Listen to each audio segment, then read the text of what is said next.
Assalamualaikum warahmatullahi wabarakatuh. Dalam rangka melaksanakan kegiatan masa libur kerja, saya bersama teman sudah menjadi kebiasaan untuk melakukan penelitian yang menurutku penting dan mungkin tidak penting untuk orang lain. Seperti pada awal kata pendahulu ini, saya menyatakan bahwa diri saya bukanlah jebolan sekolah akademis yang memuat tentang perjalanan jenjang pendidikan sekolah perguruan tinggi, entah perguruan tinggi negeri maupun swasta.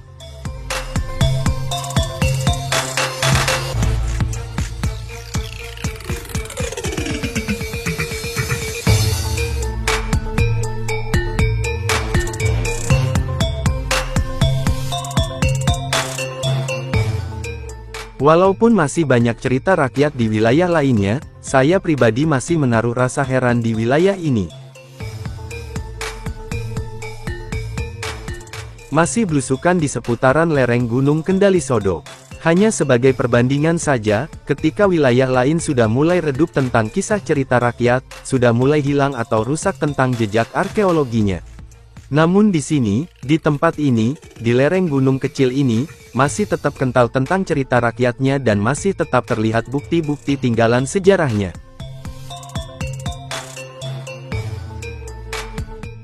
Maka dari itu, saya pribadi masih memiliki rasa penasaran yang pekat tentang keberadaan jejak sejarah di luasnya wilayah ini. Sebagai perbandingan saja, namun ada beberapa hal yang sering terjadi di wilayah lain. Kebanyakan di antara salah satu ada yang terkikis maupun hilang bak sirna di telan bumi. Pembicaraan ini mengungkap perihal tentang jejak sejarah maupun cerita rakyat. Akan tetapi, dari wilayah-wilayah yang pernah saya kunjungi, untuk dijadikan tempat belusukan, memang agak mendingan jika harus kehilangan semuanya. Karena, masih bisa untuk dijadikan bukti, tentang keterkaitan di antara keduanya. Cerita rakyat, dan bukti jejak arkeologinya. Nah, di sini saya pribadi menarik kesimpulan tentang betapa pentingnya peranan legenda maupun cerita rakyat, karena salah satu wujud dan bukti untuk pelestarian situs sejarah di wilayah lainnya.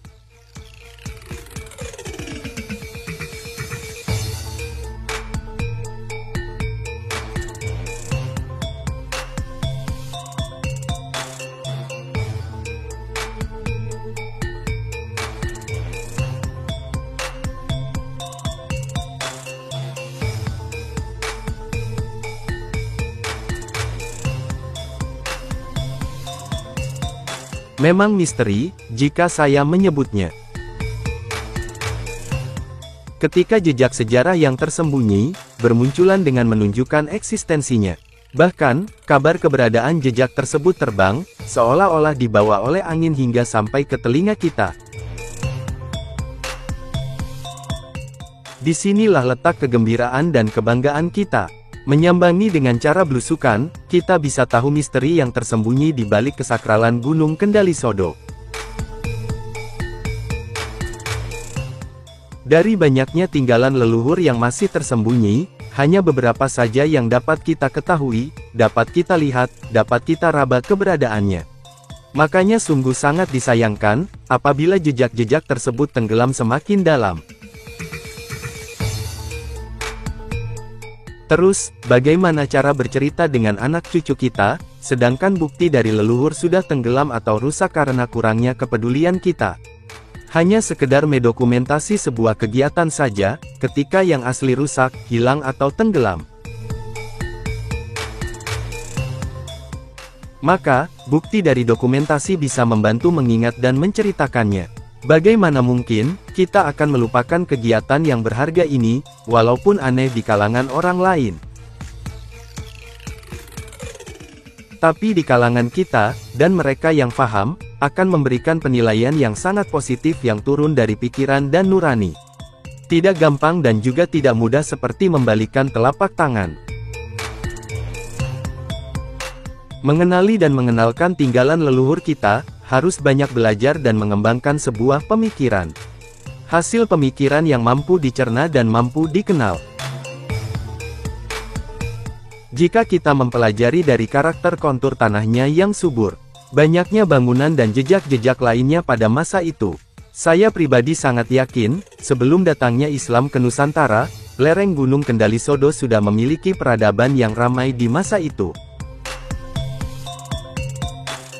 Ketika membicarakan suatu peradaban, tidaklah mungkin, ketika ditemukan bangunan kuno, yang fungsinya untuk ritual pemujaan, sampai tidak ada penduduknya.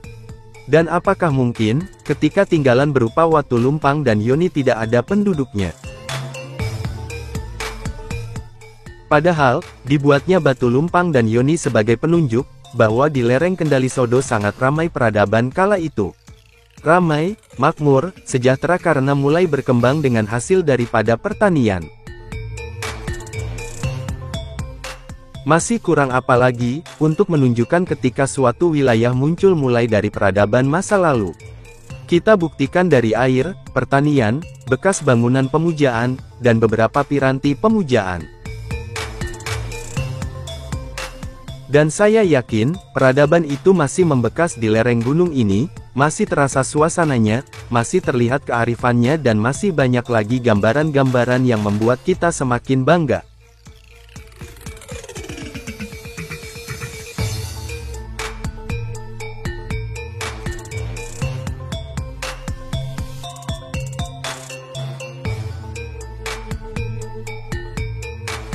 Ada apa dengan Gunung Kendali Sodo? Jujur saja, saya masih heran dengan gunung yang satu ini. Sebenarnya tidak terlalu besar, juga tidak terlalu menarik untuk diadakan pendakian. Karena, saya berpikir, ketika sudah sampai puncak, keindahan apa yang dapat dinikmati di atas sana. Tapi, pemikiran saya itu meleset, dari saya pribadi juga tidak tahu tentang pernyataan ini.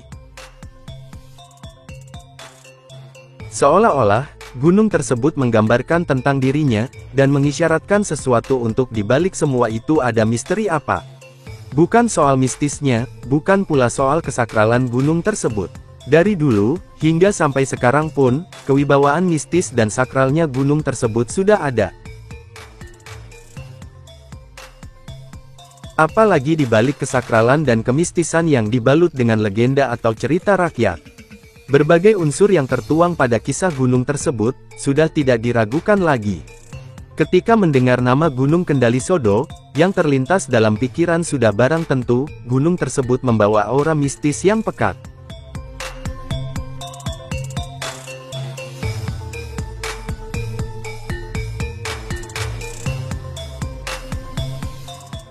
Karena, gunung tersebut salah satu paku buminya Kecamatan Bawen, Kabupaten Semarang.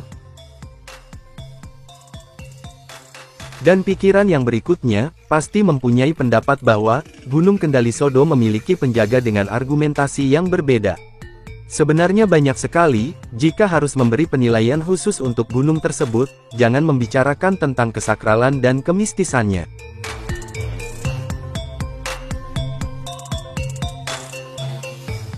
Percaya tidak percaya, setiap gunung di Nusantara, memiliki cerita yang berbeda. Bahkan, kewibawaan yang berbeda pula. Tapi, saya pribadi yakin dengan keputusan yang menceritakan tentang kewibawaan gunung.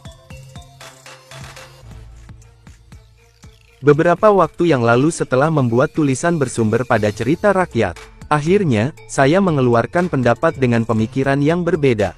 Dalam arti, kisah ini saya tulis dengan dua versi, antara cerita rakyat dan sedikit penelitian kecil yang saya lakukan. Kemudian merangkainya menjadi satu berupa tulisan. Jadi, ketika si pembaca menikmati ceritanya, si pembaca juga bisa melihat gambaran dari sisi-sisi kehidupan masa itu, melihat dan mengimajinasikan suasana pada masa itu, lewat guratan yang terpahat pada media batu. Mungkin hanya sekedar benda mati yang tak berarti. Tapi, dari sini, saya mulai mengagumi tentang warisan tinggalan dari leluhur, karena memiliki nilai-nilai sejarah yang sangat tinggi.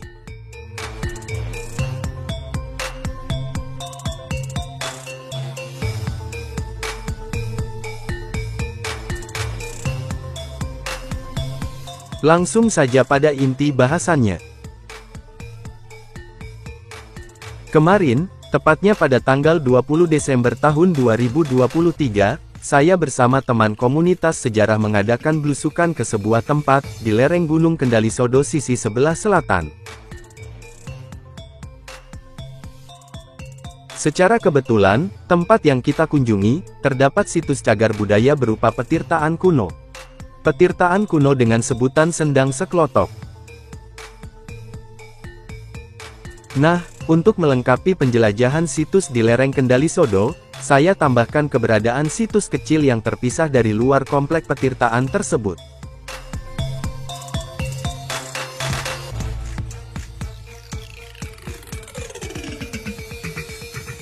Keberadaan situs yang saya maksud, terdapat di area komplek pemakaman milik warga Seklotok, dengan kontur tanah yang sangat meyakinkan tentang keberadaan situs. Setelah belusukan ke komplek makam dan mengadakan pembuktian, dengan hasil akhir, memang benar keberadaan situs yang dimaksud. Seperti hal biasa, kita berjalan secara terpisah, belusukan di seputaran makam, untuk mendapatkan pembuktian yang lainnya, tentang keberadaan situs di pemakaman ini. Hanya ada beberapa komponen dari bangunan candi, yang dialihfungsikan menjadi jirat dan nisan makam tokoh yang dituakan.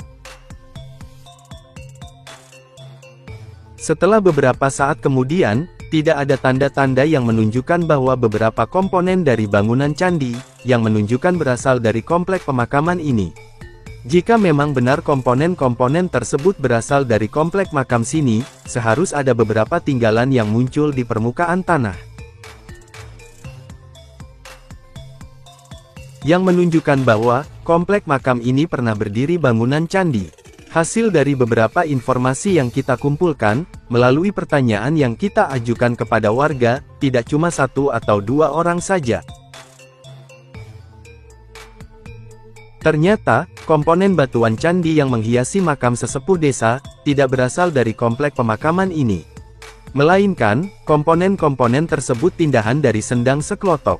Ya sangat wajar, karena, jarak Sendang Seklotok dengan komplek pemakaman milik warga kisaran 300 meter saja. Maksudnya, ada indikasi komponen tersebut memang tindahan dari Sendang Seklotok yang berada di lahan produktif milik warga. Terus, kira-kira komponen apa saja yang menghiasi makam sesepuh desa tersebut?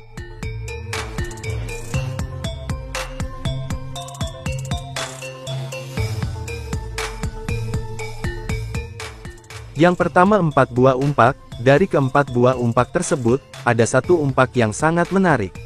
Umpak tersebut memiliki relief atau pahatan dengan pola bunga ceplok piring dengan batangnya yang keluar dari jambangan.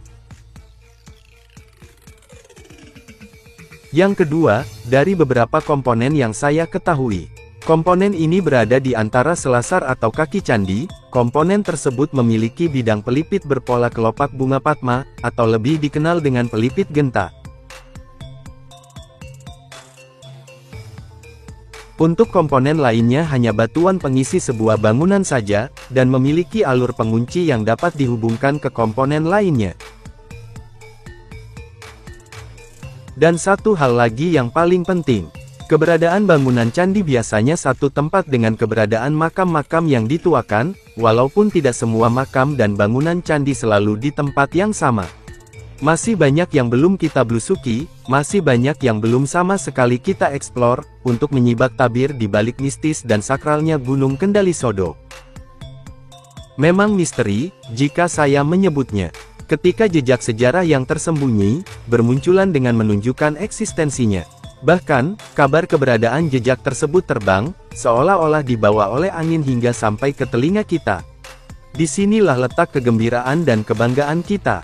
Menyambangi dengan cara belusukan, kita bisa tahu misteri yang tersembunyi di balik kesakralan Gunung Kendali Sodo. Dari banyaknya tinggalan leluhur yang masih tersembunyi, hanya beberapa saja yang dapat kita ketahui, dapat kita lihat, dapat kita raba keberadaannya. Makanya sungguh sangat disayangkan, apabila jejak-jejak tersebut tenggelam semakin dalam. Terus, bagaimana cara bercerita dengan anak cucu kita, sedangkan bukti dari leluhur sudah tenggelam atau rusak karena kurangnya kepedulian kita?